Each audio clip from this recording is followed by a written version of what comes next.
PDM नया बयानिया जारी करने का फैसला कर रही है। फरवरी को नया बयानिया जारी हो पाएगा या फिर माजी के तहफ्फुज़ात गिले शिकवों पे बात होती रहेगी? बिस्मिल्लाहिर्रहमानिर्रहीम। यासर, एक चीज़ बड़ी क्लियर है, ये 4 तारीख का इजलास, 5 का जलसा, उसके बाद फिर एक इजलास, उसके बाद फिर इलेक्शन का शेड्यूल, और उसके बाद हुकूमत की तरफ से जो ऐलान किया गया है बिल लाने का सेनेट इलेक्शन के हवाले से, इन तमाम चीज़ों में पीडीएम ऐसी उलझ जाएगी कि आप सोच नहीं सकते। अब फैसला ये हुआ है, मैं वक्त से पहले आपको बता देता हूँ, फैसला ये हुआ है कि किसी तरीके से हुकूमत के ऊपर प्रेशर कायम रखने के लिए, कि हुकूमत के ऊपर प्रेशर रहे, हुकूमत प्रेशर में रहे, सारे मामला ठीक हो जाएं, यानी जो रिलीफ अपोजिशन चाहती है मिलती रहे। तो उन्हें अपोजिशन को नज़र आ रहा है कि उसी सूरत में होगा अगर पीडीएम मुतहिद रहेगी, चाहे वो कागजात में रहे, चाहे वो बयानात में रहे, चाहे वो सिर्फ मीडिया के ऊपर रहे। अंदर से तो ये बिल्कुल नहीं है। मैं आज आपको एक और ख़बर ब्रेक कर दूं, आफ्ताब शेरपाव जो हैं उन्होंने भी सख्त नाराज़गी का इजहार कर दिया है दोनों बड़ी सियासी जमातों पर। उन्होंने यहां तक कह दिया कि जनाब हम लोग टिश्यू पेपर हैं कि आप सिर्फ 3 जमातों के इर्द गिर्द सब कुछ घूम रहा है, बाकी किसी को कोई पूछ नहीं रहा। ये लफ्ज़ अदा किया गया है और 3-4 तारीख को इनके इजलास के बाद एक मुश्तरका नया बयानिया सामने आएगा जिसमें पहला लफ्ज़ होगा जी हम सब एक हैं, हम सब एक हैं, ये एक लफ्ज़ अदा किया जाएगा।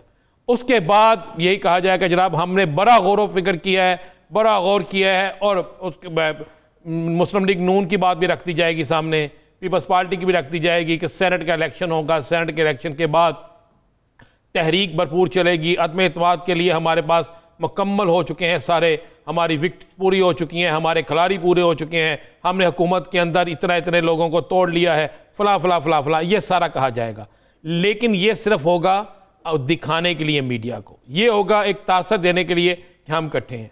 उसके बाद एक जलसा होगा, उसमें भी ऐसी तकारीर होगी। जलसा कश्मीर का होगा। पीपल्स पार्टी ने ये पंजाब के हवाले से मुस्लिम लीग नून को मशवरा क्या दिया था? बिल्कुल, ये जो खबर सुबह से चल रही है ना, ऐसी खबर नहीं है। अच्छा, मैं आपको बता दूं, बिल्कुल ऐसे नहीं है। मैं क्लियर कहता हूं और मैं चैलेंज से कह रहा हूं। फैसला ये हुआ था कि बलोचिस्तान असम्बली पहले मौलाना फजलुर रहमान को वहां पे कुछ दिया जाएगा, अख्तर मेंगल और मौलाना फजलुर रहमान को। उसके बाद आ गया था पंजाब, फिर उसके बाद वफाक। अब पंजाब में आप क्या समझते हैं, चौधरी बरादरान जो हैं वो जाएंगे इनमें से किसी के साथ?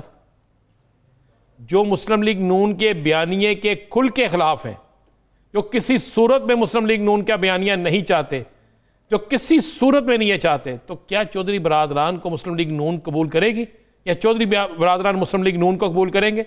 भाई, पंजाब में पीपल्स पार्टी के कहने से तब्दीली नहीं आनी। या सर, पीपल्स पार्टी के 5 या 6 जो अरकान असम्बली हैं उनमें से एक पहले बागी हो गया, एक आज मिलके चला गया, पता है ना आज आपको। तो बाकी क्या रह गया उनके पास? वो तो है, अगर मुस्लिम लीग नून के अरकान जो हैं अगर वो भरपूर साथ दें और चौधरी बरादरान इकट्ठे हों, तो फिर भी जाकर मुकाबला होगा। मैं ये आपसे बात कह रहा हूं, इसलिए ज़हन में रखिएगा कि पंजाब की हुकूमत भी उसी वक्त बदली जाएगी जब कुछ कुव्वतें चाहेंगी। वफाक से ज़्यादा जो इम्पोर्टेंट है वो पंजाब है। तो आप समझते हैं कि कोई ऐसे हालात आपको नज़र आ रहे हैं? ऐसे हालात के लिए पहले एक मूवमेंट बनती है, 2 माह लगते हैं इत्तेहादियों को नाराज़ हो के खुल के आमने सामने आने पे, उसके बाद फिर जाके कहीं ऐसी चीज़ होती है। तो इतना तो टाइम ही नहीं है। तो पीपल्स पार्टी जो है वो वफाक के अंदर तहरीक अदम एतमाद के हवाले से नंबर गेम के हवाले से प्लान क्या रखती है? पीपल्स पार्टी ने हर सूरत में लॉन्ग मार्च को कमज़ोर करना है। मैं आपको क्लियर कर, बुनियादी वजह है कि उनका अपना सब कुछ दाव पे लगा हुआ है। भाई, उन्हें जो चाहिए था काफ़ी कुछ मिल गया, उन्हें काफ़ी कुछ मिल गया। केसेस किधर गए हैं सारे? उनके ऊपर जो रेफरेंस दायर हुआ है वज़ीर आला सिंध पे और कुछ शख्सियात पे, क्या उसके बाद कुछ हुआ है? सिंध हुकूमत ख़त्म करवाएंगे वो?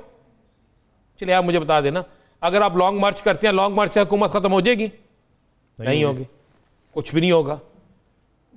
पीपल्स पार्टी समझती है कि 2023 तक बिल्ली चूहे का खेल खेलते जाएं, ना चूहा हाथ में आए ना बिल्ली जो है वो अपने पेट को भर के जाए। ये इसी तरह चलता रहेगा। वो उनको कहते रहेंगे, वो उनको कहते रहेंगे। 2023 में जाके इलेक्शन आएंगे, फिर देखा जाएगा क्या होता है क्या। मुझे एक बात बताएं, ये जो इलेक्शन है, इलेक्शन कमीशन है जिसके खिलाफ ये जा रहे हैं, इलेक्शन रिफॉर्म्स के खिलाफ ये कह रहे हैं इलेक्शन रिफॉर्म्स होनी चाहिए, तो किस तरीके से वो चाहेंगे कि ऐसा हम असम्बली के अंदर को तब्दीली लाएं? मुझे बताएं, क्या अगर ये ले भी आते हैं सारे, मान लें इनके पास नंबर पूरे हो जाते हैं, तो वज़ीर आज़म कौन आएगा? बता दें, एक नाम बता देना। क्या शहबाज शरीफ आएगा? अगर मियाँ शहबाज शरीफ वज़ीर आज़म आता है तो पीपल्स पार्टी को काबिल कबूल होगा? मुस्लिम लीग नून को होगा। हाँ, बहुत बड़ी बात आपने की। क्या मुस्लिम लीग नून मैं कह रहा हूं, या मुस्लिम लीग नंदन को काबिल कबूल होगा? ये बड़ी चीजें हैं। ये 4 फरवरी का इजलास जो है उसका नतीजा कुछ भी नहीं निकलेगा। मैंने आपको बता दिया कि ये ऐलानात होंगे जो मैंने आपको बताए हैं कि जनाब कहा जाएगा कि अदम एतमाद के लिए मजीद सोचो विचार करेंगे, हम अपने राब्ते पूरे करेंगे, जिस वक्त राब्ते पूरे हो जाएंगे हम अदम एतमाद लेकर आएंगे। फिर कहा जाएगा कि सेनेट के इलेक्शन में जो बिल पेश किया जा रहा है, अगर उससे पहले बिल पेश हो गया और मंजूर हो गया तो फिर उसके खिलाफ जाएंगे, और अगर मंजूर ना हुआ तो फिर जाएंगे कानूनी कार्रवाई करेंगे, हम अदालतों का रुख करेंगे। फिर आएगा कि जनाब ये फलां है, धांधली है, ये है, और उसके बाद अगली बात आ जाएगी कि जनाब हम लॉन्ग मार्च के लिए मार्च का महीना रखेंगे, ये भी लिख लें। और फिर लॉन्ग मार्च के लिए जो मार्च का महीना होगा उसमें मार्च नहीं होगा। यानी लॉन्ग मार्च भी होता दिखाई नहीं देता। अब 4 फरवरी के दिन जो इजलास है उसमें मुशावरत के बाद भी तहरीक अदम एतमाद पर इत्तफाक होता दिखाई नहीं देता।